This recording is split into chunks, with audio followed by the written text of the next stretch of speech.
All right. Hello out there, everybody. Welcome. This is Amateur Radio Roundtable. It's a show about ham radio, amateur radio. We're glad you're with us tonight. And if you're out there listening on world famous international shortwave station WBCQ on 7490 kilohertz, we're glad you're with us tonight as a shortwave listener. Many of us got started listening to shortwave just like you're doing tonight, and hey, it was a fun part of the hobby, and we just carried it a little further into ham radio. So if you're interested in ham radio, stick with us tonight. We've got a guest on. We're going to talk about restoring some vintage equipment. We're going to talk about lightning protection, and I've got 4 or 5 other things that we're going to talk about tonight. But again, you're watching. It's Tuesday night here. The live show is Tuesday night from 8 o'clock to about 9:30 Central Time, and it's on W5KUB.com. W5KUB.com. Hey, if you're out there, send us an email. Let us know where you are. We'd love to hear from you, especially if you're listening on shortwave. Send that email to tom@W5KUB.com.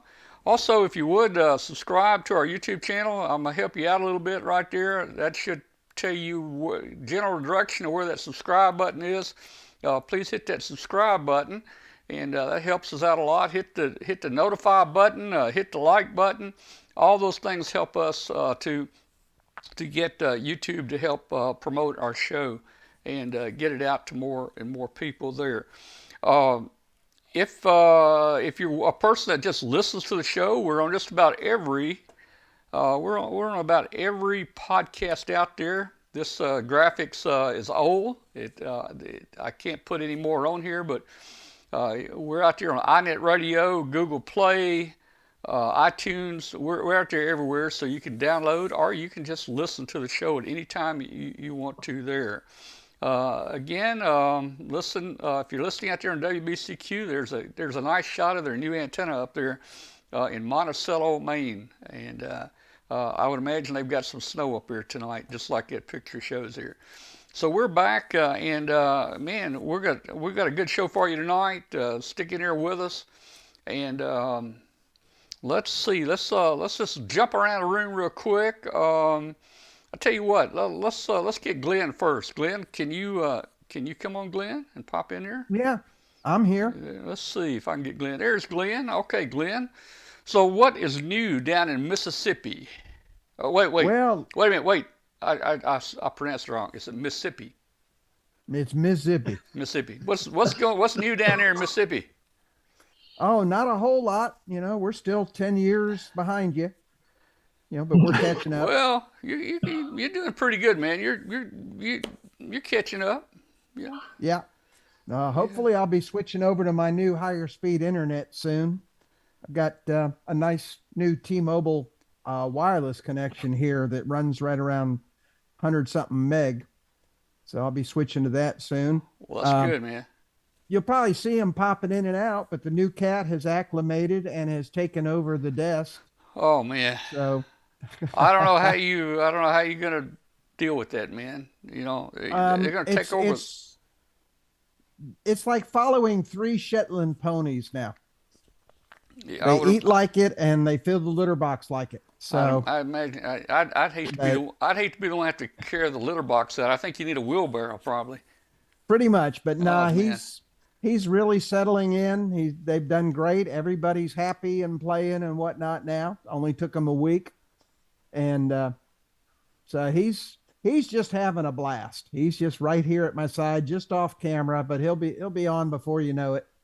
He All right. hadn't learned his spot yet, but I am firing up the Arduino lab this week, getting Cool. it cleaned off, and now that it's gotten cold and I can't do stuff outside, I'm finally starting to get stuff done.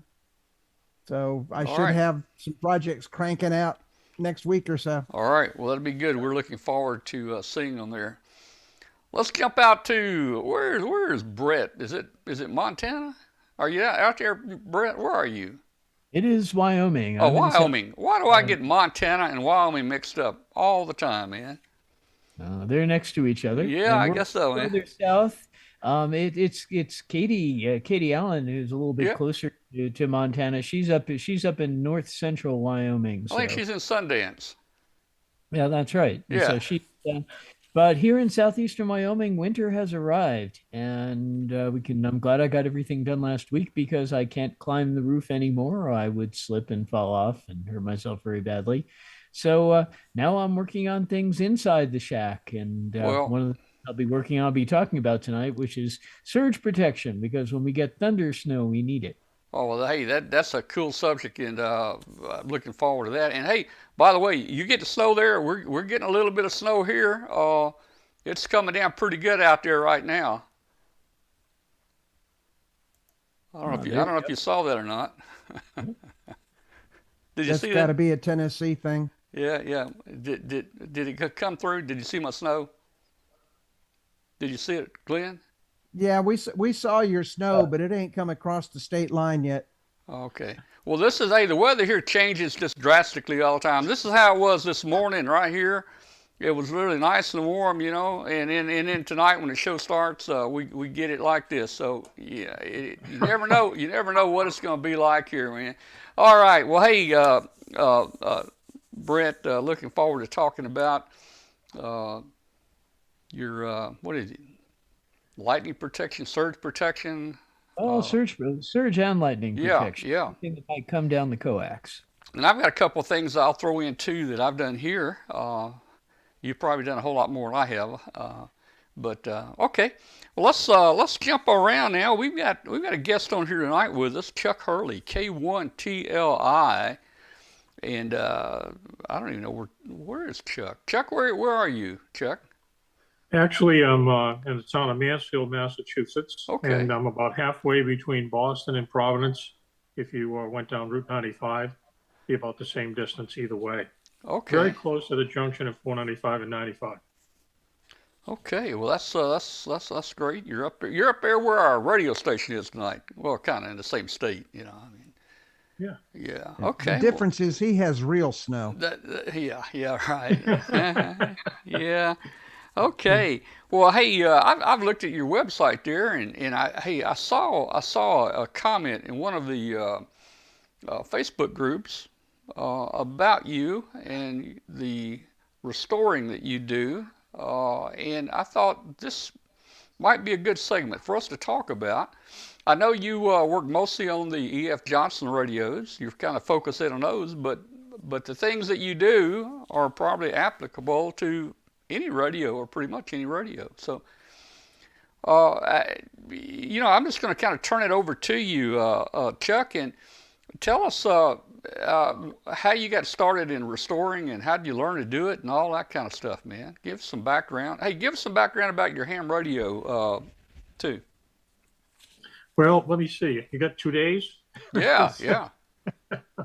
Well, as a kid in high school, I got my license and I kept it all those years. Sometimes I was active, sometimes I wasn't. Of course, the trappings of life get in the way, marriage, children, house, and so forth. But about 15, 20 years ago, I got involved with buying a Johnson Viking Valiant, and it didn't work right, but I knew how to fix it because I worked in a radio and TV shop to pay my way through college.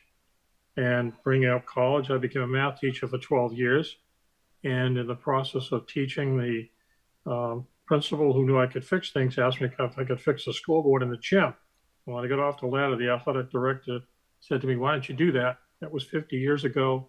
And today we have over 3,000 clients throughout New England, high schools, colleges, and professional facilities. So we sell, service, install scoreboards, video boards, message centers, you name it. So that's where I wound up. I went from the academic side of things to the athletic side of things. But in between, I was always messing around with electronics. I also worked in a body shop as a kid, and that gave me some basic training on how to paint. So along with buying that one Valiant to start with, realizing I had never seen these things as a kid, I started to look at the Hamfest and saw some more Valiants around out there that needed a lot of attention, both electronically and physically, aesthetically. And so I started to use my painting skills to um, to restore those faces, and found that I could do the Johnson faces. Some of them are very difficult to do, some other manufacturers, because of engraving and things like that, or actually the letters stand out in some of them. And I've never really focused on those. I've done a lot of the Collins S-line.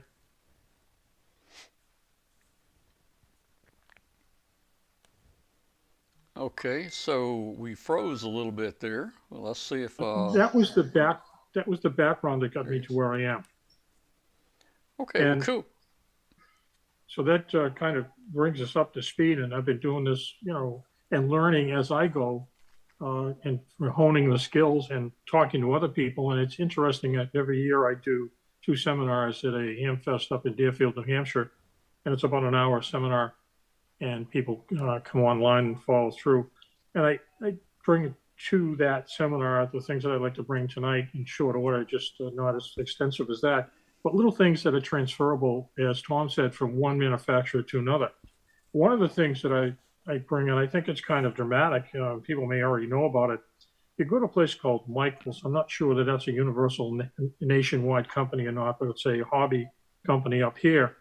And there's a product called Liquitex Acrylic Titanium White Paint. I don't know if you could see that here. It's a little tube of paint, and it's pretty thick. And you can take chicken head knobs, any knob that has white lettering or white indentations in it. I guess you could call it dial markings or whatever. I have an HRO 60 here that the white lettering had gotten pretty bad over time, and you can actually do that pretty easily without doing any damage to the paint around it. So I've got a kind of poor example here, but I want to show you. This is an ART 13 knob. And if you look at it, you can't see the markings on it. But on the other side of it, where I actually put this paint in, you can, I think, see the markings. Oh man, that's Oh, that is beautiful. Oh, yeah. gorgeous. Yeah. That's not real good. Well, what you do is you take this white titanium paint and you actually put a little on your thumb and wipe it across all the indentations, or anything that you're marking. A chicken head knob, wipe it across the line in the chicken head knob. Let it dry. It's acrylic, meaning it's water-based. Take a small paper towel, piece of paper towel, dampen it. After it's dried, again, rub that paper towel across where you would put the paint. And like magic, the white paint that is, I guess you could say surplus or not required, comes off nicely, leaving a white letter or a white paint in the letter that's indented. So that's one thing I think is pretty cool, that you can do that with a knob and make it look like brand new. Seems to me that the 75A4 knobs have a pointer mark. Any of those knobs like that, you can do that with. Do you need to top coat after you do that to keep it from rubbing off on your fingers? No, you don't. When you take that that paper towel and wipe it, you're going to get some. Well, once you get it on your fingers, you're going to wash it off to begin with. After you've done your wipe, you're going to wipe it off. Then you're going to wipe white. I call it white paper towel because that's all you ever use. You're going to wipe that across, and at that point, you're done. You're taking off all the excess. Well, and it's down in a groove or a notch too, I guess. You actually, your finger's not touching it down in that groove. No, it's not. And the trick is to let it dry enough. Don't be too anxious. And if you think you've let it dry too long, you can't let it dry long enough. But I mean, like 5 minutes. If you do, let's say you're doing 8 or 10 knobs. By the time you get the 10th knob done, you go back to the first one and clean it up. So it doesn't take much time to get through the whole series of knobs that you're doing. Well, the chat room's telling us that paint is also available at Hobby Lobby. That's Hobby Lobby is down here. I don't know if you have it up there or not. Yeah, we do. Yeah. So what was that paint again? It's called Liquitex. Titanium white, heavy body. And it's only $59.95 per tube, right? I think it's probably more like $5. I don't know. Yeah, that's not bad. I can't. It'll last if it's at Michael's or Hobby Lobby, it's $5. Yeah. One tube will last you the rest of your life. Oh, okay, very good. Quick thing. Let's say you've got a lens, plastic lens, and you want to clean it up and make it shine pretty good.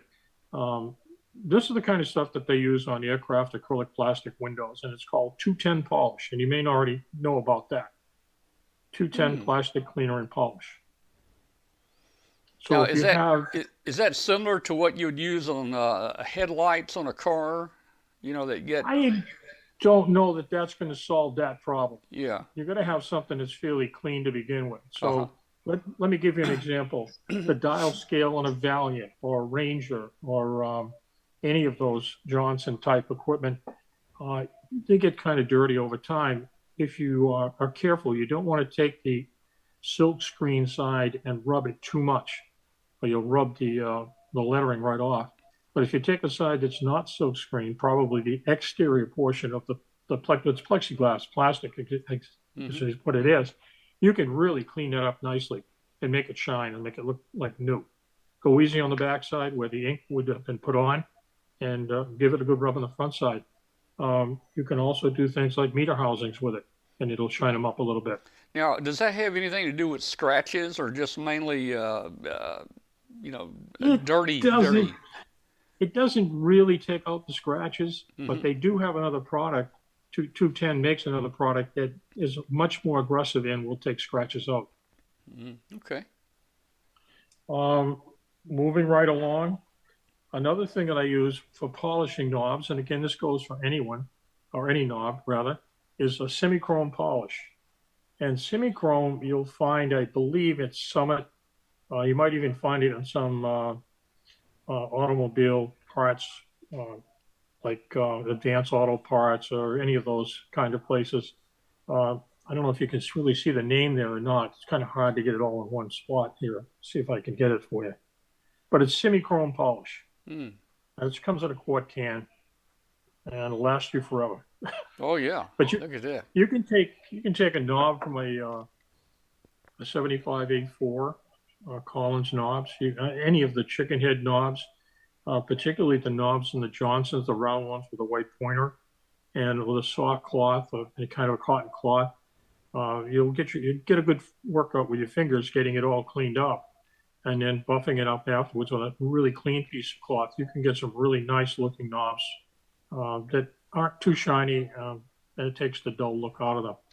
Well, you know, we've got a report here coming in from Australia, and your white paint there is available at Office Works in Australia. Man, you can get that stuff anywhere. Good. Again, moving along, another thing that you can do very easily if you have a buffing machine, soft buffer with some jeweler's rouge, you can polish things very nicely. I wouldn't do knobs, because if a knob gets out of control, and you just catch it the wrong way, it's going to wind up hitting the floor and do some damage to the knob. A lot of times, if I'm polishing something, I'll put like a drop cloth down underneath in case I screw up and the thing goes down. It's not going to get broken. But here's one of the things that you can do. You can take aluminum and make it look like a mirror. Now, this is the side cover of a VFO. And one of the I guess you could say, trademarks of me doing a Valiant or a Ranger is I'll polish the VFO cover. And I have it off anyways to replace the 15K resistor inside, as well as seeing what's going on in there in the first place. So when it's off, it gets polished. And a lot of times, if I'm taking sheet metal off of something and it's aluminum, I'll polish it and put it back on again. Any kind of metal protective aluminum piece of gear, you can really make look nice with a little bit of polish.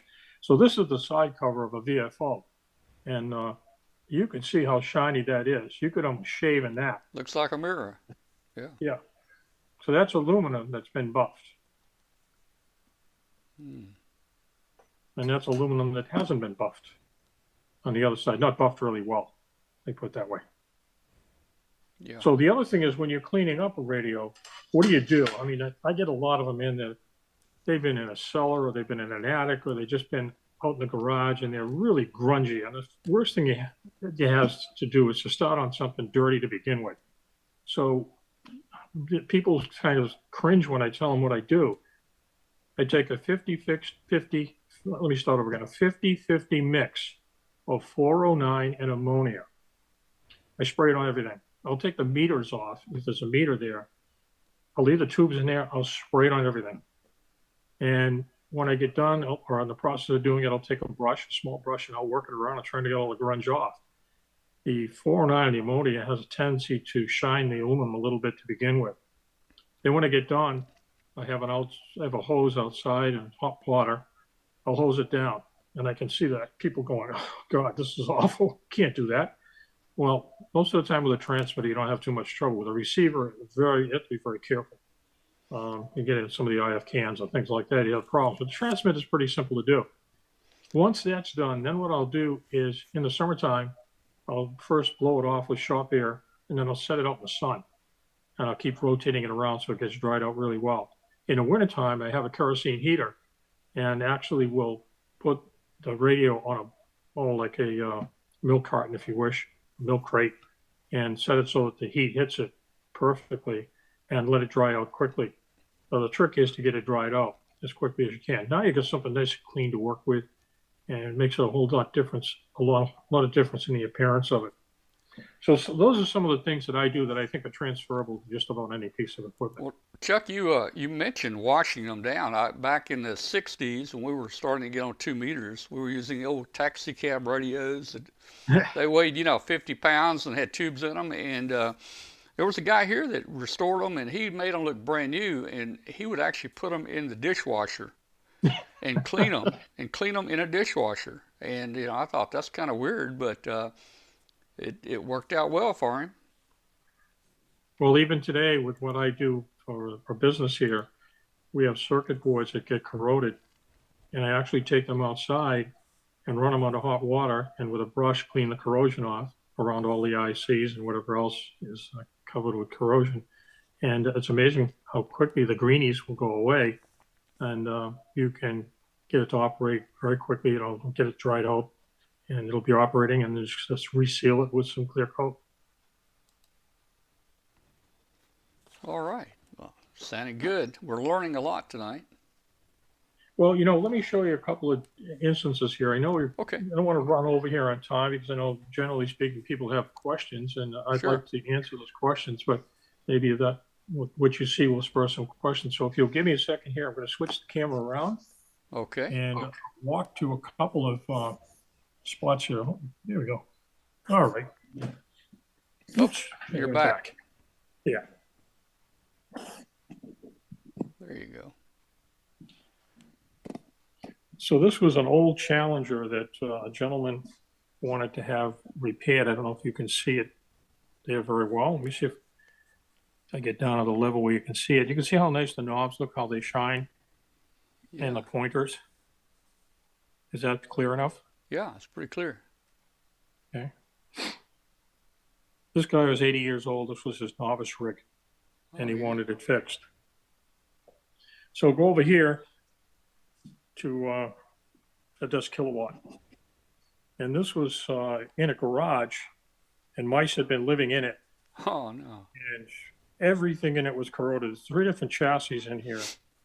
This one was completely taken apart right down to the frame, and there's a steel tube frame in here.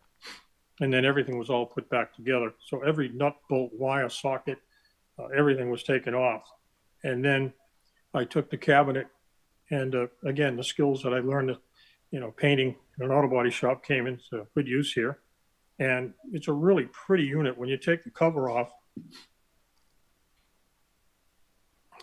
that's what it looks like inside. Wow. Looks great. And with a flick of a switch, excuse me if I happen to bend over here, you turn the key on here. It lights right up, and it's driven by a Ranger. And so here's one of the Rangers that I restored here.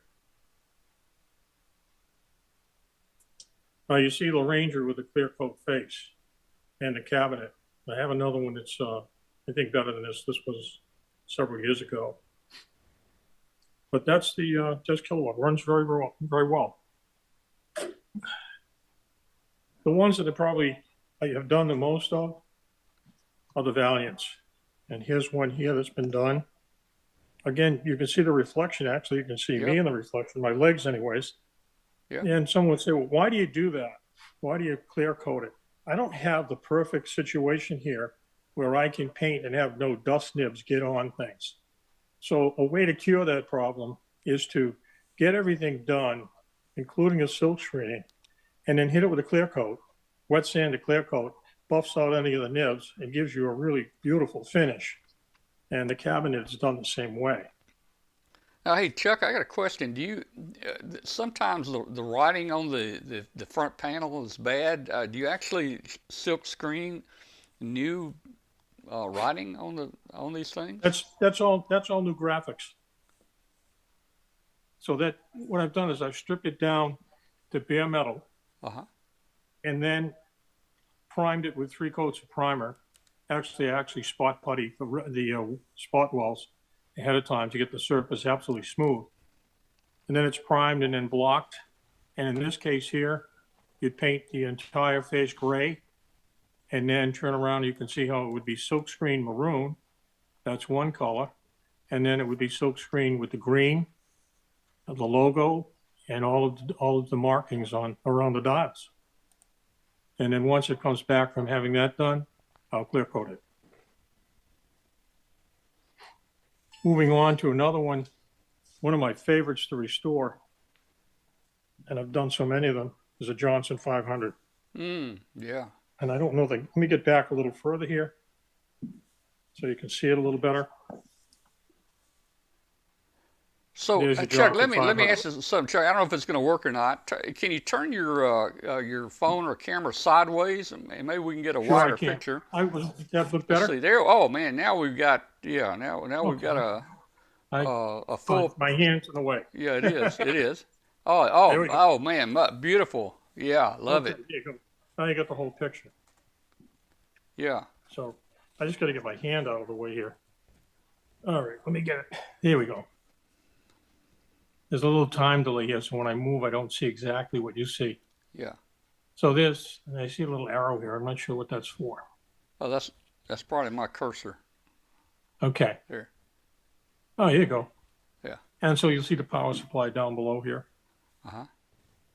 And that again is refinished. In some cases, and in most cases, I should say, again, this chassis because the steel has to be stripped and then replated and then reassemble the whole thing. And in other cases, I just did one recently where I had to make a whole new harness for the power supply. So everyone's a little different, requires some more work than others. And a couple of other notable items here. See the KW1? Mm-hmm. This is serial number 149. It's the second to last one ever made. Wow. There are only 150 ever made.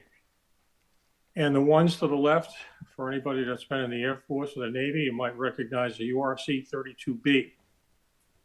Both of these were given to me, and it took me almost a year and a half to get them operational. Single sideband AM CW FSK. And then finally, over here, this was done not too long ago. It's a very pretty Ranger, I think.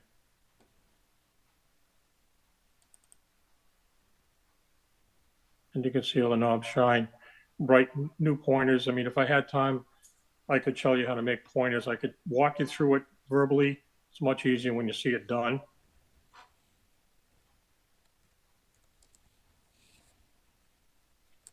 And there are several other things here as well, but that's mostly what I've done with the Johnson stuff. I don't know if this is of any interest to anyone else, but while I'm walking by it, it's a completely operational set. Oh yeah. About 5 transmitters and receivers. Uh-huh. The 4 receiver rack with the shock mount, 3 transmitter rack with the shock mount, and the MD7 sitting behind it. Cool. All operated by the standard The dynamotor? radio operator's control. Are you using it? Do you use the dynamotor to power those, or? On the receivers, no. I've Okay. got all solid state power supplies, but they'll run on the dynamotor anyways. But of course, the transmitter has to run on a dynamo. Uh-huh. So this is all running on 24 volt DC, just like it would have in an airplane. Oh, okay. Very good. Hey, Glenn and Brett, I've had my chat room laptop failed here, so I'm not seeing the chat room. So if any questions come up, you guys can relay them to Chuck because I'm not seeing any questions right now. Okay. One question was, what tube did they use in the output stage of that Johnson amplifier, the first one you showed? The Johnson, you know what? 811s, 813s. I'm not quite sure which ones they are. I would think they're the 813s in that one. Yeah. I don't quite recall. I'd have to look at the manual. Yeah, those are just gorgeous, though. Now, on your silk screens, do you have somebody make those, or how do you do the silk screen? I'm glad you brought that up. The fellow that was doing my silkscreen work for me was just outstanding. He was located in Virginia, and he retired. He had several issues and, fused his wrists and had an accident where an 18-wheeler T-boned him, and he said, enough's enough. So he retired. So I am looking desperately to find someone to do silkscreen. So if you know anybody that does silkscreen, and I mean, they almost have to do it from home, onesie, twosies. Sometimes I have 3 or 4 Valiant faces to do. Right now I have a couple, and I have a Johnson 500 face to do, and I always have Rangers to do. So we're having the artwork, I guess, is a major part of it, and I have the artwork in vector format, so I could give it to someone who knows something about silk screening. And I've done it. I just don't want to do it. It's an art in itself, and the fellow who did it would make adjustments as he went along to make sure that each and every dial marking was in the right position. If you look at the Valiant, it's straightforward. The Ranger, the painting actually goes around the corners, so that presents a little problem. I have to do more painting on a Ranger face than I do on a Valiant face. The Thunderbolt is just a monster to do because of that egg-shaped section on the right-hand side for loading. The Courier I've done. And there's a couple of other ones that I've done a couple of matchboxes over the years. But if I could find someone, and I've been, scouring the woods, I guess you could say, out there, trying to find somebody who would do it. And everybody wants to do 100 on a run. Nobody wants to do 2 or 3. And when you do it, you also have to do the escutcheon around the VFO to put in the legends or the dial markings there as well. So I'm glad you brought it up. I wish I had someone right now because I'm kind of in a holding pattern trying to find people that will do that for me. Yeah, you don't want me doing it. I'm not allowed to hold a paintbrush.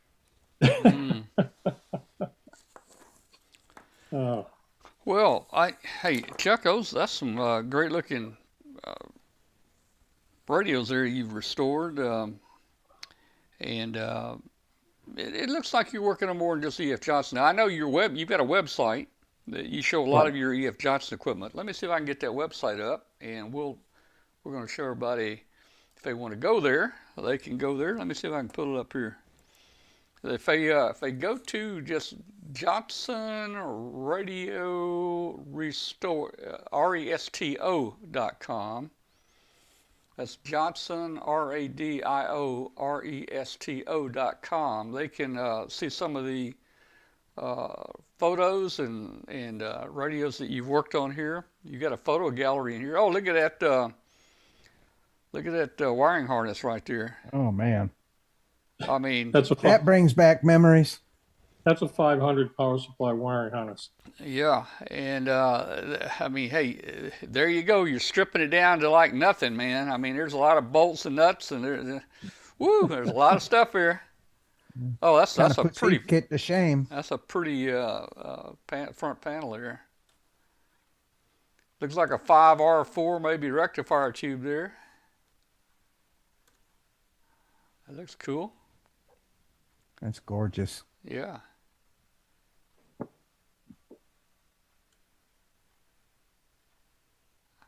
When I do one, power supply, yeah. I actually take the, check all the resistors, the capacitors, whatever. And one thing I'm a stickler about is I make sure I take out all the old leads. I don't cut and splice anything. It's all going back to the original connection. There's a lot of parts right there to put back in. Yeah. I guess you have to clean up every individual little part, all the band switches and everything.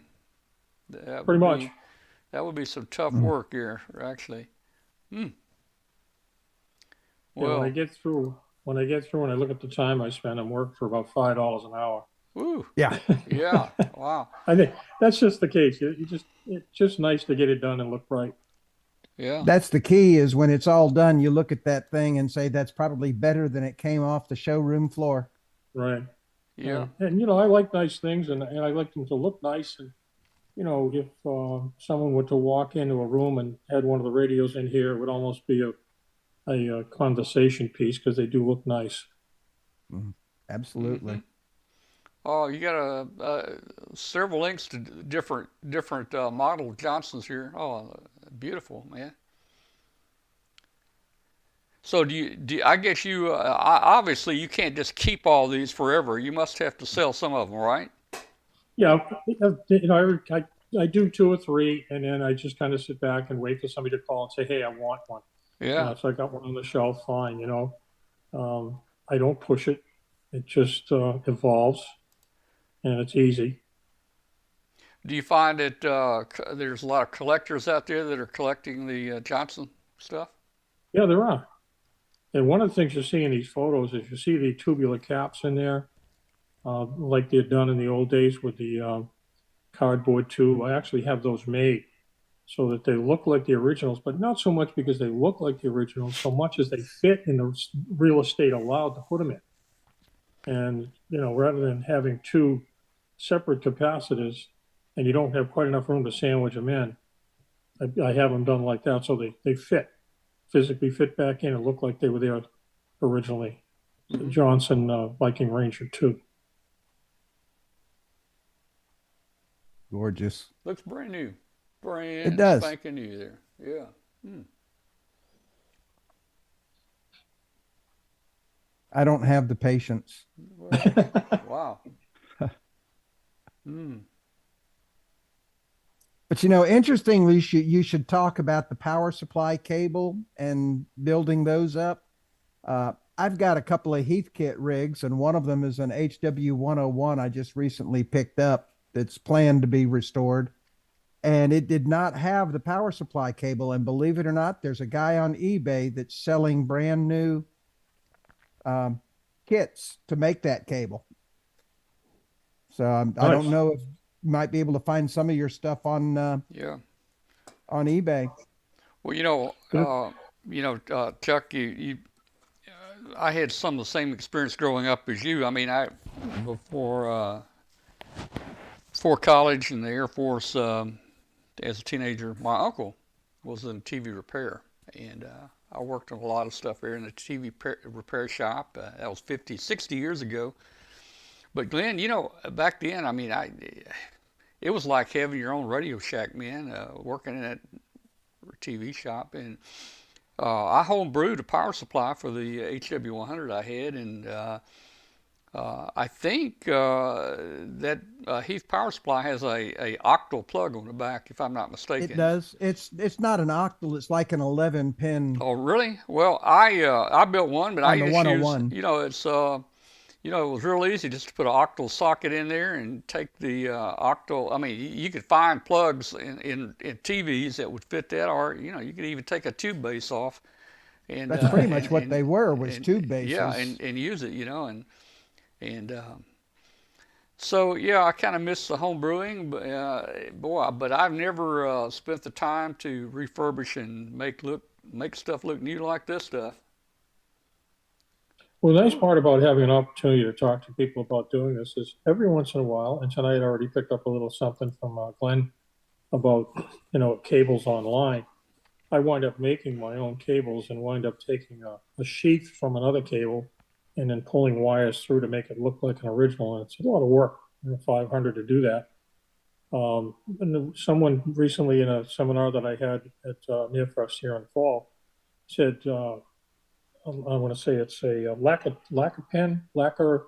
Some of you might know out there what it is, but it's a pen, a very fine pointed pen that you can, lacquer stick is the name of it. Now I know what it is, lacquer stick. And you can actually, I haven't tried one yet, but I guess that works pretty well in terms of relettering some engraved lettering.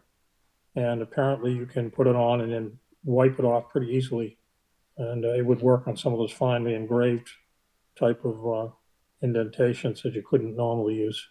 The white, you wouldn't want to use the white paint. You may want to use another color.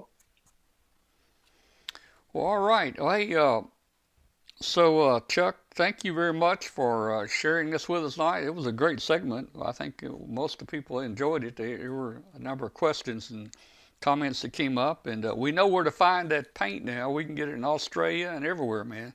That stuff, that must be some good stuff. You can get it anywhere. Uh, you're welcome to stay with us tonight. I want to show here. Hey, jump in at any time if you want to yell about something or some experience you've had that kind of fits in with what we're talking about. Would love to have you. But if you have to go, Well, that's okay too. yeah, Tom, I'm going to have to leave because it's 9:45 here already, Yeah. and got an early start tomorrow morning. But Yep. if anybody has a question, you're welcome to email me. You can call me on the phone. My phone number is on the website. I don't mind giving out information. The way I look at it as a former teacher is, I'm passing information on. That's all. If I can help you out, I'm more than happy to do so. All right. And do you have another website besides the Jobson Radio RESTO.com?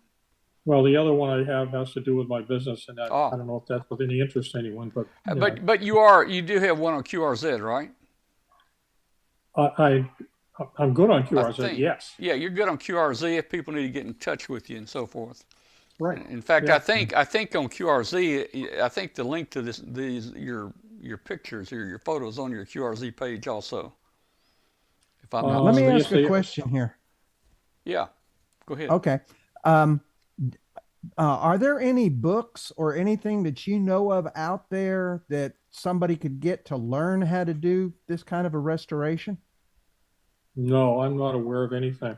Oh, Never came across. I see I see where Glenn's going with this. Glenn is an No, no, author. actually, no. It Glenn's was an asked in author the for the chat room. ARRL. Yeah. No, it was actually asked. Don asked it in the chat room about an ARRL book, and that's a suggestion I will pass up the chain. No, I'm not going to do it myself, but I do dabble in and want to restore, and it'd be real handy if I could find some books that have got all these little tips and tricks that he's put together that I could learn from. Yeah. Okay. Well, shoot him an email. We know how to get I in will. touch with him. All right. Hey, thanks, Chuck. Chuck Well, thanks Hurley. for having me, everyone. Thank you, and, Thank you. and a good evening to Yeah, you. So, Chuck Hurley, K1TLI. Thank you so much, man. thank you. Good night All right. now. All right, good night. All right, we are back. That was kind of cool. Man, it's awesome. I'd like to have one of everything he had there. Wouldn't you? Wouldn't you, Glenn? Oh, they were gorgeous. I'm like, man, I'd love to have one of those to play with. Well, You know, bring back the old days. yeah, it would. My problem is, I'm running out of room, man. I'm running out of Well, room that's here. why I bought up my, the rigs from my Yeah. novice and early ham years. I want to restore them just so I can, have those memories again to play with. Yeah. And I mean, I snatched the HW 101 up at that day in the park we did back in October, and it looks beautiful. I just can't wait to get inside and recap it and everything. And there are places you can go online and get, kits to do the capacitors. Yeah. But, I really, you always want to get those scratches and stuff out of the case. And I like some of his concepts and techniques. Yeah. All right. Hey, while we're talking about old and vintage stuff, That's me. I still have the request. That's you. Yeah, but I had the request out from the other day. I forgot to mention this last week. Guys, I'm looking for the All-American 5 radio. I've got a picture here, some All-American. Where's my picture? I looked on eBay and found a couple, and Did boy, you? they are proud of those things. Yeah, I'm sure they are. Man, I had to. Anyway, guys, what an All-American 5 is back in the 50s, 60s, they made 1 million of these radios. They didn't have a transformer in them. They weren't isolated. The chassis actually had one side hooked to the power line. And if you got your unpolarized plug in the wrong way, it would electrocute you. And I think there were some deaths caused by that. But I'm looking for one as a show project, and we're going to convert it to a broadcast transmitter, an AM broadcast transmitter. And if you got one in your basement, your barn, the one I'm looking for basically has the miniature tubes. Although I could do the same with the Locto tubes, the bigger tubes, but I'm looking for a little bit more modern one with the miniature tubes. You got two tall tubes in there, a 50C5, a 35W4, and then three little short 12-volt tubes in there. That's what I'm looking for. And we're going to convert that to make it a broadcast transmitter where you can have your own AM radio station. And I'll send it back to you. And you can give it to your kids or the kids in the neighborhood, and they can put their own station on, and just, don't let them talk too far on it, or the FCC might come pay them a visit. But I'm still looking nobody for listens to AM anymore. Yeah, well, yeah, I don't know. But I want to do that. We're going to convert an All-American 5 to an AM broadcast transmitter. It doesn't take any additional parts. We're going to use the parts that are in it, just make some modifications. We only need one capacitor that's really not in the circuit, and we can actually steal that capacitor from some other place in the radio. So we can do it with added by no parts. So, hey, guys, if you got an All-American 5, send it to us. And I'll tell you what I'll do, too. I will even put a polarized plug on it, and I'll make sure the chassis is not on the hot side, so when you plug this thing in, you won't get electrocuted there, And, the neat thing about those radios, they were usually in Bakelite cases or plastic cases, plastic knobs, but, boy, I tell you, if you ever lost a knob off of it, and you touch that volume control knob, and you're standing on a tile floor barefoot, and you got that plug in the wall the wrong way, it'll let you know that it don't take you long to adjust the volume. So I'm looking for an All-American 5. I think my son Chris was down near Houston. Has found one. Maybe, I don't know. He says he's got a guy down there with a shelf of All-American 5s. You just got to drive out there and get one for you. Yeah, well, maybe he's collecting them. I don't know. I'm going to kind of chop it up a little bit, but a lot of people collect those. They're all different. They're nearly every radio company made an All-American 5 back then. So, all right, hey guys, let's stand by. We got a lot going on tonight. Hey, we're going to talk about surge protection, lightning protection. Hey, I've got an Innovato Quadra here. We're going to open this up and just see what come in the bag right here. Lot going on. So stand by, and we'll be back in just a minute, and we will continue with the show here in just a minute. For the outdoor ham who loves POTA and SOTA activations, these radios would be great to put on your Christmas list. The IC905 and IC7300 are your top choices. Explore the world of microwave with ICOM's new SHF portable, the IC905. This all-mode rig covers 2 meters, 70 centimeters, 1.2 gigahertz, 2.4 gigahertz, 5.6 gigahertz bands, and with the optional CX-10G transverter, it'll cover 10 gigahertz. It has a large 4.3-inch touchscreen, real-time high-speed spectrum scope and waterfall display, easy digital mode settings, high-performance GPS antennas, and it has full D-Star functions. The IC7300 is a high-performance, innovative HF transceiver with a compact design that will far exceed expectations. This innovative HF transceiver digitizes RF before various receiver stages, reducing the generated inherent noise in different IF stages. This is a radio that changed the way entry-level HF is designed. It has a 4.3-inch touchscreen, real-time spectrum scope, and 15 discrete bandpass filters. Visit www.icomamerica.com for more information on ICOM radios. All right, we are back, and I need to mention one additional thing about the All-American 5. Guys, if you've got one out there and you want to send it to me, I don't want I don't want the one with the FM on it. I want just the plain old AM, All American 5, the two tall tube 50C5 35W4, 12BA6, 12BE6, and a 12 something another 6. But anyway, no FM, just plain old straight AM. So send that here. Let's see, bought two. Okay, Don says he just hooked up the Innovato to an LG 22-inch monitor. Okay, cool. Well, that's what I plan on doing here. You know, guys, I've got I don't know why. It just Doc here a couple weeks ago mentioned this on the chat room, and I had to buy one. I've got a Geochron clock right here.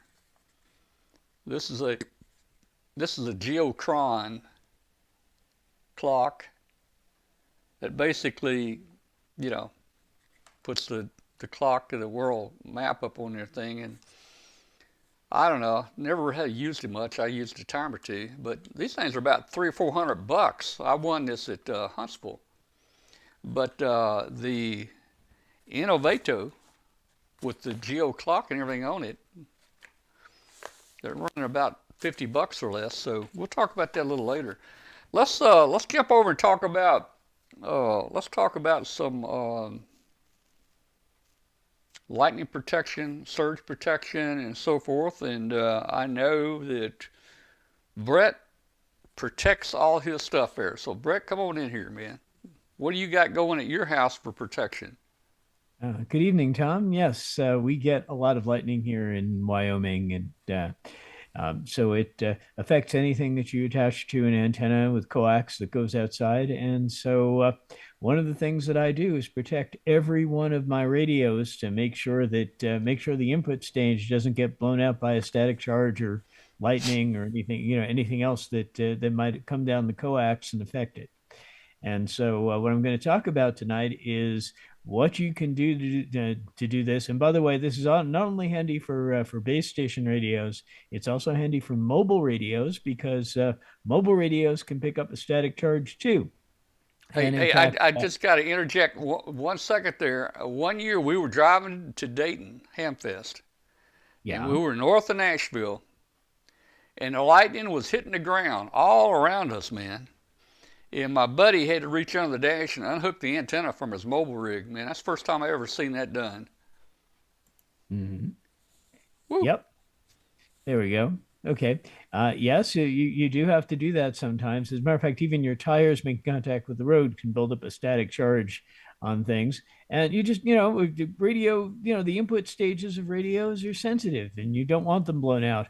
Another good reason to have a surge protector on the coax is that, even if you normally ground your, disconnect your radio or ground it when you leave, when you see a lightning storm coming, they can come suddenly and you might have your radio hooked up and not be home to detach it and come back to find that the input stage is fried. So what I'm going to talk about is the kinds of surge protectors that you can put on a radio to preserve it. And if I can do a screen share here, I can show you what the basic circuits are like, and then I can actually show you some real life protectors. So let's see here. I need to find the... There we go. Okay, here we are. I'm sharing screen, and we have here the circuit for for one of the most popular kinds of surge protectors. Now, normally what you'll do is you'll get a little a little surge protector. And what it will be, I mean, lightning is very wideband interference, but most of it is very low frequencies. Most of it is somewhere between DC and a couple of hundred kilohertz. And so if you have a high pass filter on your coax, you're going to block a lot of the lightning. And so one of your most basic kinds of lightning protectors you can get is basically a low Q, because you don't want it to tune anything, a low Q high pass filter. And so what you'll have is you'll have an inductor that lets DC and low frequencies go to ground, and you'll have a capacitor that that blocks the DC again and lets the high frequencies through. And that's a good way of blocking out a lot of the potential surges that come down the line. Now that's good, but it doesn't really adapt and short things out to ground when you really need to do that. And so some of the higher end filters do a different thing. They'll have the blocking capacitor too, because you don't want the DC to get through to your radio. But instead, what they will do is they will put a neon tube on the input. And a neon tube, if you're familiar with the physics, basically it contains neon, which is normal. It normally doesn't conduct, but it breaks down when the voltage gets above a certain voltage, and then it turns into a plasma. And as you probably know, neon is a noble gas, which means you've got a full ring of electrons around the nucleus of the atom there. And when you knock all of those electrons out, and you're left with all the ions, the positive ions, you get this soup which is called a plasma, and it is very conductive. So the neon tube goes from being non-conductive to being very conductive, and it can conduct large amounts of current. So you can get a very strong hit nearby. You might not be able to handle a direct hit, but you can have a lot of current diverted down through this tube and not going through your radio where it might damage it. So that's a very useful thing to be able to do. And then, of course, some radios and some antenna setups actually need you not to have the capacitor here. If you have any device on the other end that's run by phantom power, where you're sending power as well as AC up, well, sometimes you can't have the capacitor here. So there are also surge protectors which have just the neon tube. They don't have the capacitor. They don't work quite as well. But the thing is, when you don't have a big surge, they will pass DC to daylight. Literally, they will pass any frequency, and you can set them up so that they know how much power you have, and when the neon tube ought to fire, so that you can go up to full legal power, and not trigger the neon tube, but still have some lightning protection. So anyway, let me show you some real life surge protectors. This is your basic polyphasor coaxial protector. Now this one has two female end connectors on them. You can also get them, of course, with UHF connectors. I like the end connectors a lot better than UHF connectors, the PL259 and SO239 as a rule, because they have more bandwidth, they have lower loss, and they're not as kludgy. I mean, a PL59 is really nothing but a banana plug with a shield around it. And so I use the ones with the end connectors. But if you don't want to have to use a lot of adapters, or you don't want to have to change your cables, you can buy these with the PL259s, that will take PL259s. Now this particular one is one of the ones with the neon tube and the capacitor, and it's capable of taking quite a hit and dissipating it. And you'll notice that it has this lug, so that if you have a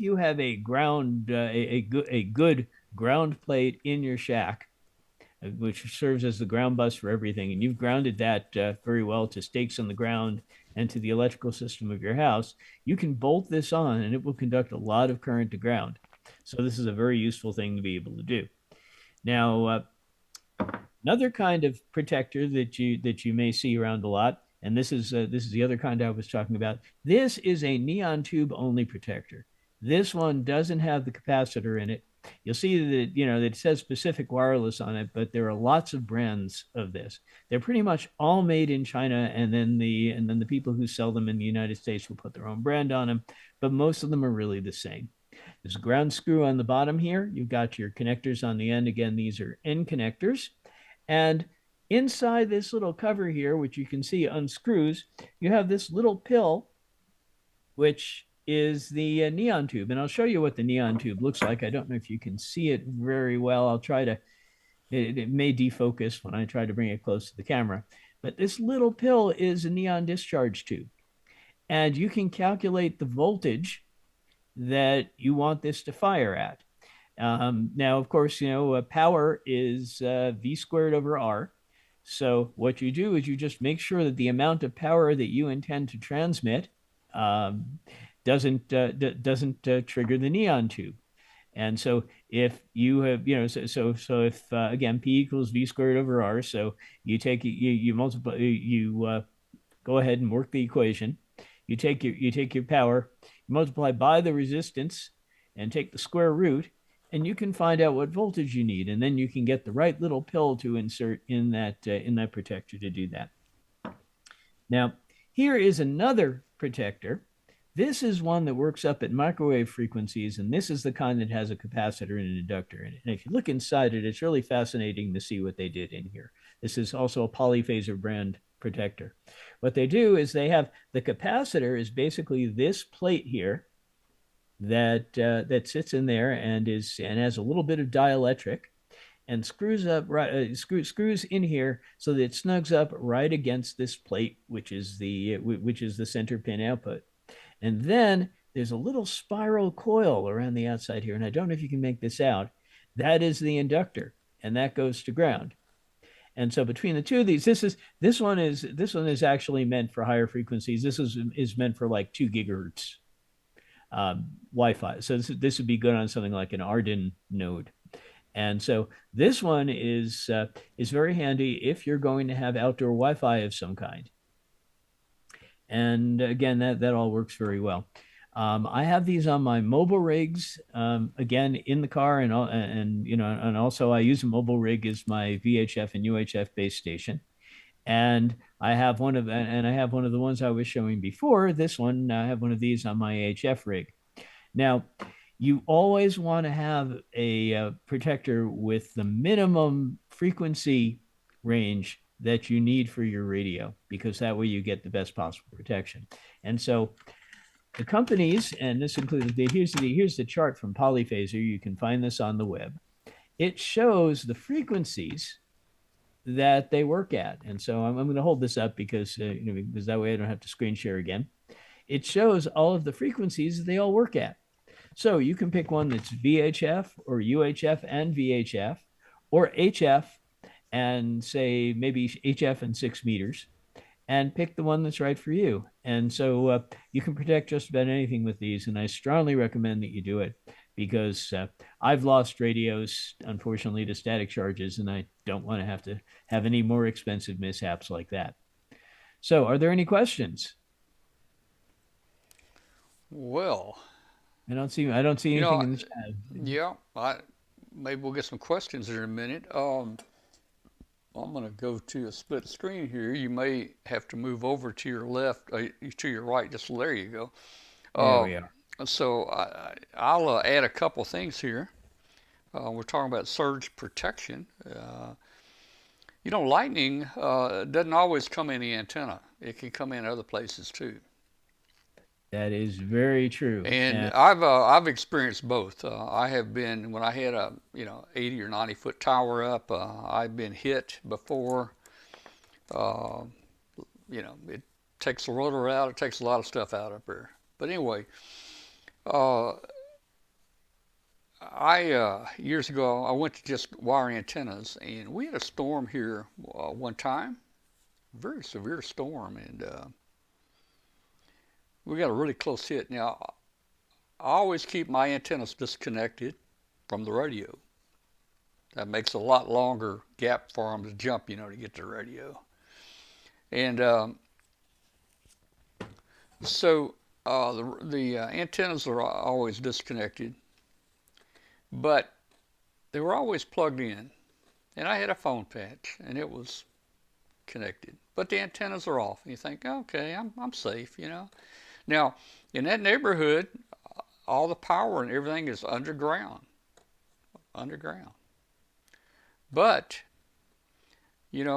if lightning hits, 3 blocks down the street, a half mile down the street to a big electrical center, you're going to get a surge. You're going to get a pretty good surge coming through there. And what I ended up doing, I did this, and what I'm showing you here is not for antennas like Brett has talked about, but I'm doing it for the AC line. I got me a typical Lowe's knife switch box. This is the box that the old timey box has got the round screw in fuses, and it's for 220. And let me give you a shot of the inside there. So inside there, you can see it's two fuses, and it's made for two hots and your neutral. And that knife switch really opens up to a very wide gap the power there.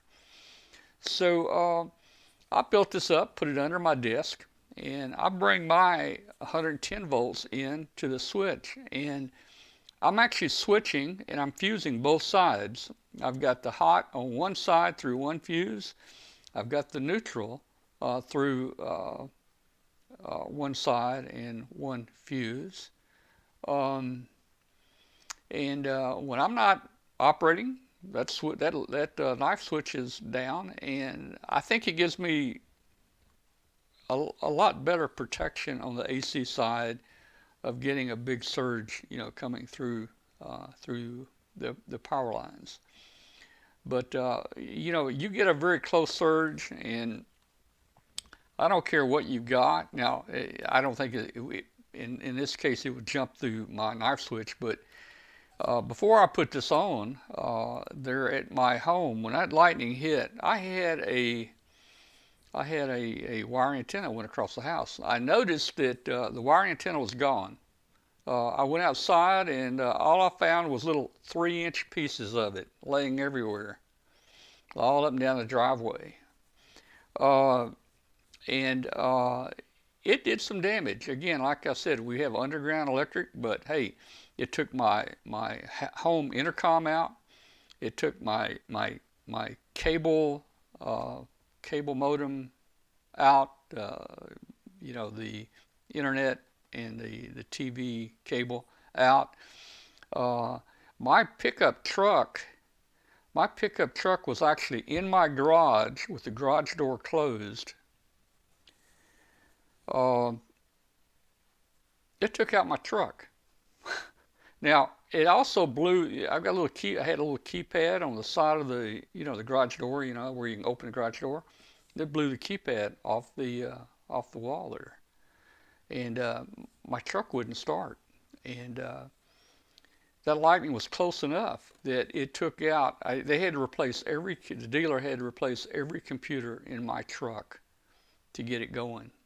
It would not start, and so you get a close lightning hit. I don't think there's anything you can do to it other than be disconnected and just keep your radio disconnected, I guess. Now, hey, Brett, do you leave your antennas connected to your radios all the time? Not all the time, but sometimes I will leave and not have disconnected them. Yeah. And there's also I also leave because there's a local repeater where there's a lot of local chatter. I'll leave that on most of the time. Yeah, they'll tell me about weather events. If there's a storm coming in, I'll hear it, and so it's on most of the time.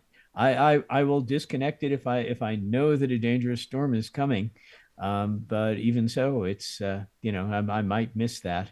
So it's like I said, it's good insurance whether or not you normally disconnect.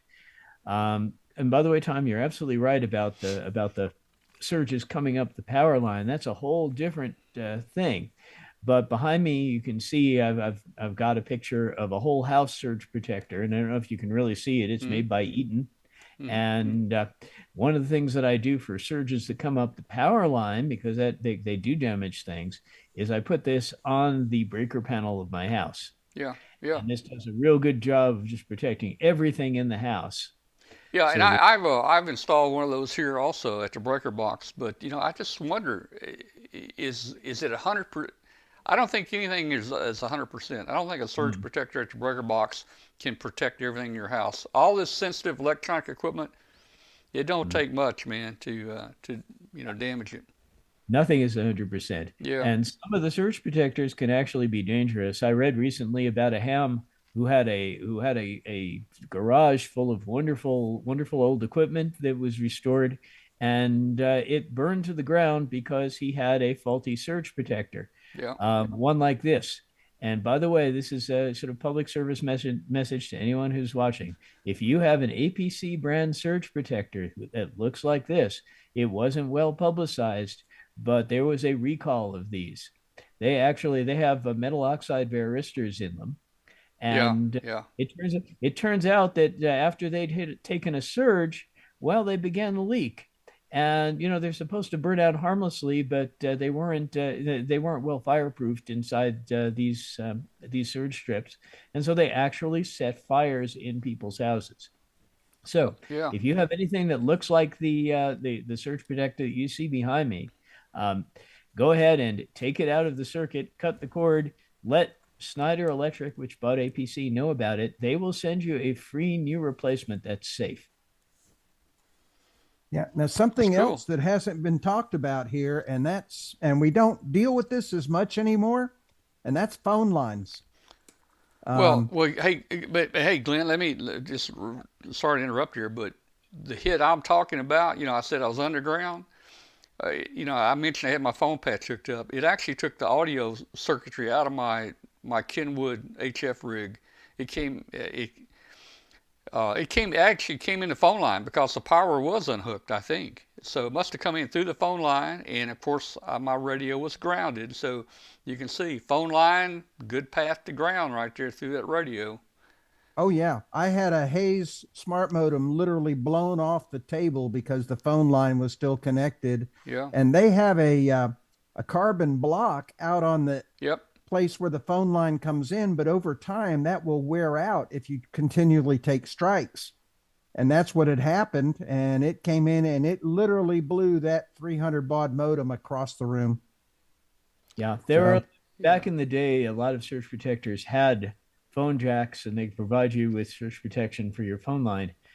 Nowadays, not so much anymore because very few people have wired phone lines. right. Yeah. That's why I say it's not as much of a deal now as it was then, but it's still a consideration. If you do use a landline, be aware that's a way in. Absolutely. All right. All right. Well, hey guys, get your lightning protection and surge protection. There's a lot of different ways to do it. I would recommend doing all of it. Do it all. Keep your radio unplugged, disconnected. Unhook your antenna when you're not using it. Keep your antenna grounded. Put your surge protector on its breaker box. What else? Now, nothing's 100%, but you Yeah, can yeah. hopefully you'll beat the odds. Put Buy the my upcoming book because it's got a lightning detector that'll disconnect your antennas in it. yeah. Oh, hey, and you know what, Brett? I do. Well, I don't have my antenna connected all the time, like on HF. But yeah, I've talked about this on the show before. I have a remote base here, and actually, I turn it on and off through a little internet app. And when the remote base is turned, when the power supply is turned off, it actually switches the antenna relay and it disconnects the antenna from the radio. That way, the antenna is not on my remote base all the time. So there's all kinds of things you can do there. All right, hey, let's move on real quick here. Hey, thanks a lot, Brett, for showing us the polyphasers. I never used one, but I know several people that have, and I assume By the way, they're good to have. by the way, if you want to buy them, some of the best places, you can go to any of the major ham radio vendors, HRO, Do the Parts, DX Engineering, any of those. Also, a good place to get them is eBay. There are a lot of people discounting them there. So, Oh, okay, another okay. place. All right, so let me give you guys an update on one thing here, real quick. Let me look at something here, real quick. Mm,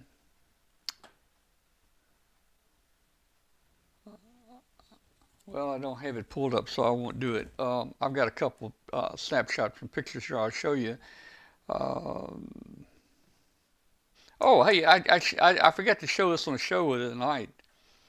Guys, take a look at this picture right here. This is a Glenn and Brett and I talked about this last week.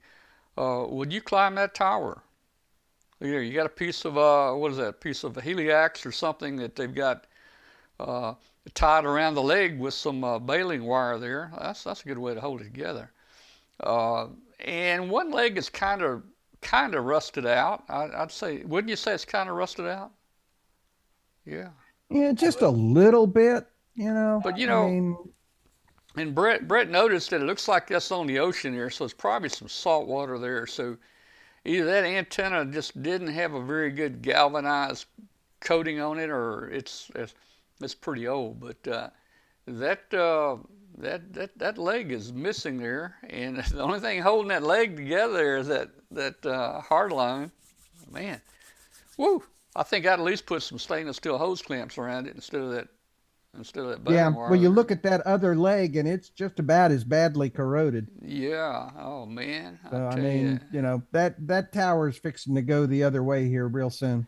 Yeah. Well, I don't climb towers anymore. I did No. when I was young. Um, Glenn, I actually climbed past a wasp nest one time. Oh yeah, I used to climb 300 Yeah. foot microwave towers and Yeah. thought I was, invincible. Well, yeah, I guess I didn't think it through. You climb past a wasp nest and you think, I've got to go back. I got to reverse this thing when I go back. Oh Yes. man, woo. Oh, let's see. The wire wrap is the correct. Let's see. That's where the climber stopped climbing. Wire wrap is the correct wrap. No hose clamps. Well, I'm just saying.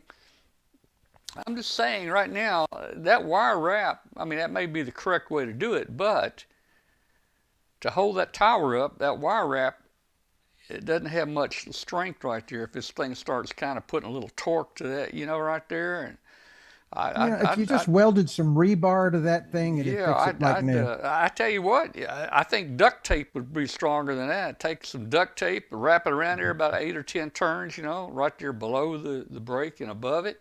Yeah, That might fix it, man. yeah. At least make it go away. Or use that Gorilla Tape. Gorilla Tape would probably do it. Yeah. All right. Let's see. Pictures. Okay. W5KUB. Man, hey, it'll go for a couple of days and we won't hear from it. I'm thinking, oh man, it's gone down, and then it'll surprise you, and it will pop back up. Today it did pop up for I don't know 6 or 8 transmissions. It's right south of Hawaii right now, and the altitude's amazing. We're still right at 47,000 feet. That's about what it was when we launched it. It's been going now for uh, 418 days. So we've been flying now for 418 days. We've gone back north. This will be the first. This will be the first new lap in the northern hemisphere. It did only 4 laps in the north, and then it went south. But it's gone back north, and this will be a new lap around. Maybe we can get some red lines up at the top again there now that we're flying back up there. So. And man, there's a lot of storms out there. We have been looking at a lot of storms. Let me show you show you the wind here. Here we go. This is you can see the U.S. There's right above here. There's Alaska. Here's the U.S. Right now, the 113 is somewhere down in here, where I've got the mouse, and it's showing the jet stream air is around 94 miles per hour, and it's showing that we're going to cross Baja California there, and then through Mexico, and then we'll come across the southern there. But you can see, I don't know, if we get in little pockets. You get in little pockets there, and you don't go anywhere. Look, there's an 18-mile-an-hour right there. You get stuck in that sucker right there. And you sit there for days, man. Yeah, but Uh, they did survive those storms over in Southeast Asia they last week. did, they did. Here's a different look at the wind. Again, we are down.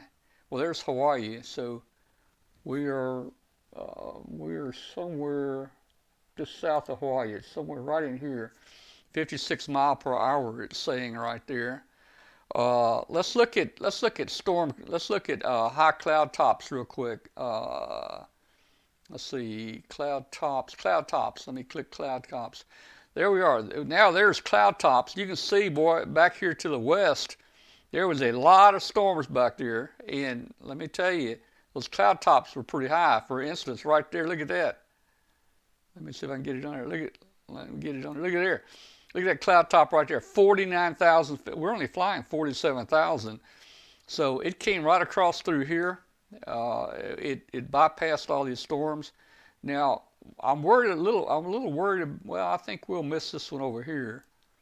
Right now, there's one there at 40,000 feet, and yeah, 41,800 feet. I think we're going to go north of that, so that's pretty good. Let's look at storms. Let me see if I can find some storms here. All I got to do is find it. Thunderstorms. All right, there's thunderstorms. Again, we're somewhere right about, I'm going to move this pointer. We're somewhere right down in here. So there are a few storms out there that, we might have to go through. And of course, storms are the big killers for our flight there. So let's see. Oh boy, something just happened here. Okay. All right. Well, that's an update on day 5 KUB 113. It's still flying. Hey, we're about to end the show here in just a minute, but let me make a quick announcement here, real quick, for everybody out there. Especially if you're out there listening on shortwave on WBCQ 7490. This show is Amateur Radio Roundtable. It's about ham radio. We're glad you're listening. Many of us started out on shortwave as shortwave listeners, just like maybe you guys are doing tonight. Our show is also on YouTube. You can go to our website, w5kub.com, on Tuesdays from 8 till 9:30 p.m. Central Time, and you can join our show. And for all you guys that are still there watching, hit that subscribe button for us. There it is right there. Hit the subscribe button, hit the like button, and hit that notify button. And we'd love to have you do that for us. Hey, just real quick, I've got the Innovato Quadra. Let me see if I can get a camera shot on it here. I haven't hooked it up yet.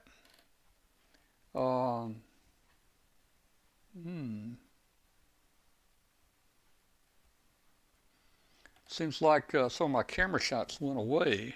No, here we go.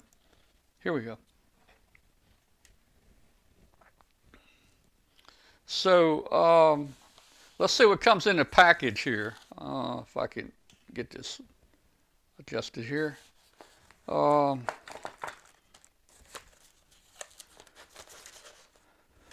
This has got the like the geo clock or the world, the world map and daylight, darkness, and all that on there. That's kind of cool. So there's a lot to it here. This is actually the computer right here. You can see it's pretty small. We've got Ethernet. We got looks like, what's that say right there? I haven't looked at it yet. AV, well, audio video, I guess. We've got HDMI right here. We've got the Ethernet here. We've got looks like a USB 2 here. Power.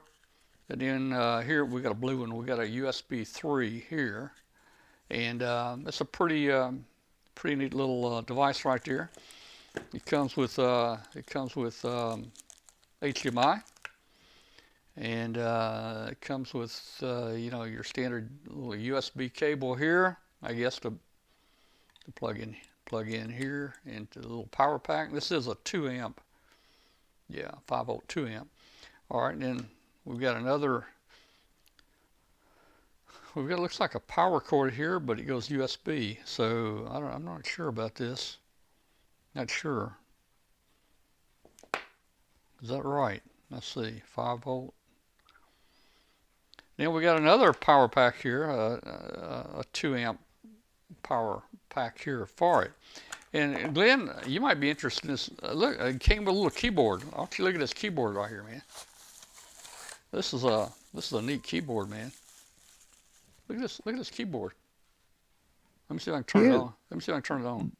Looks Bluetooth. Look at this. Look at the keyboard, man. It probably is. I have one like that. Do you? It's Yep. it's a cool keyboard. Yeah, and it's got it's either Bluetooth or there's a little dongle right there. So it's either I Wi-Fi. can't find my Bluetooth. Wi-Fi It's on the or- desk here somewhere. Yeah, it's either Wi-Fi or It Bluetooth. might be USB. Does that come out and plug into? Yeah, the yeah, it does. It plugs in. So, but that may convert it to what, Bluetooth or Wi-Fi, one or the other. Oh yes, no, that looks like a Bluetooth little Yeah, Bluetooth. it could be. It could be. Yeah, Uh, little Bluetooth dongle. So right now it's just there for storage, and cool keyboard. Kind of makes me think I'm Like a typing on game my. with it. Makes me kind of think I'm typing on my phone. Look at that. I don't even know if it's be good. I mean, you can hook a regular keyboard, a USB keyboard to it, or you can hook a wireless keyboard to it. And I ordered me a new monitor to use with it. So that's the Innovato Quadra, in case anybody's looking. And this has built-in. It has built-in the clock in a lot of ham radio programs. Let me go to this site right here. There we go. $35 gets you the complete mini PC for amateur radio and more. But I paid just to go ahead and have all the ham radio programs already preloaded with WSJTX and Is this like a rig pie? Yeah, I think it is, but it's not a pie. It's there you can see a picture of the clock, the world clock, and on your screen you can program it to have different things on there, like the sunspots and DX things and all kinds of different things there in addition to the map there. I think that little thing there's Bluetooth. It says BT on it. Well, it says Wi-Fi and BT, so maybe both. I don't know. I would say both. Yeah. Yeah, maybe both. There's a desktop right there. Desktop looks pretty decent. And it's got a browser in it. Edit photos, images with GIMP. That's Python. Yeah. Code write your own software or our favorite IDE, Arduino, Yeah. PyCharm, Sublime. I don't know what that is. I'm not a It's a programmer. little Linux system. Yeah, it's And Linux. It's Linux. It's definitely Linux for sure. Communicate, chat with anyone through Discord, whatever. Ham radio, WSJTX, grid tracker, ham clock, JS8 call, FIDigi, WinLink.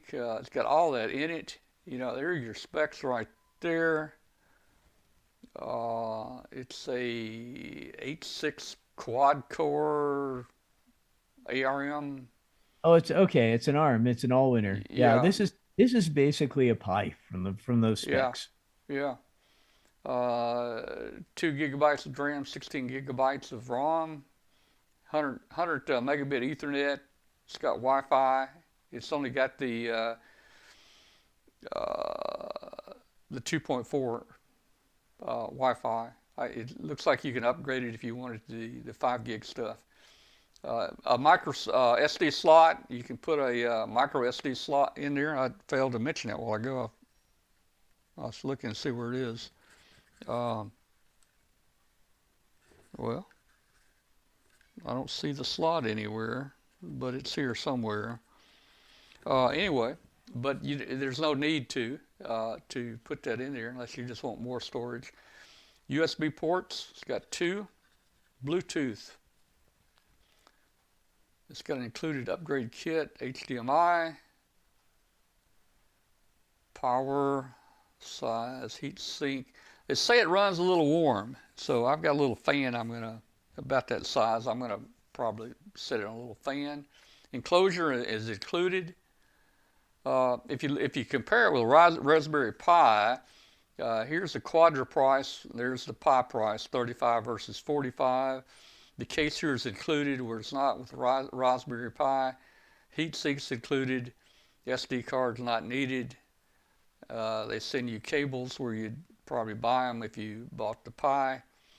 Power adapter is included. It's already assembled. Total $35 compared to about $70. So it'd be interesting to see how this thing works, and what I can do with it. So anyway, okay. So I think we just about covered all the things that we want to cover tonight. Hope everybody enjoyed the show tonight. Let's see. Was a TV desktop originally? New flash. Don says it was a TV desktop originally. Oh, okay. The Wi-Fi upgrade kit gives you the 5 gig Wi-Fi. Okay, that's cool. All right. Well, again, Don put me on this WA4YYM. He put me on this last 2 weeks ago, and I thought, well, I'm gonna order one, and we'll see what we can do with it. I might set me up a clock and a display over my operating bench over here, and it'll look impressive maybe. All right, guys. Let's say good night to everybody. Boy, seems like I'm missing something. It was a real fast show tonight.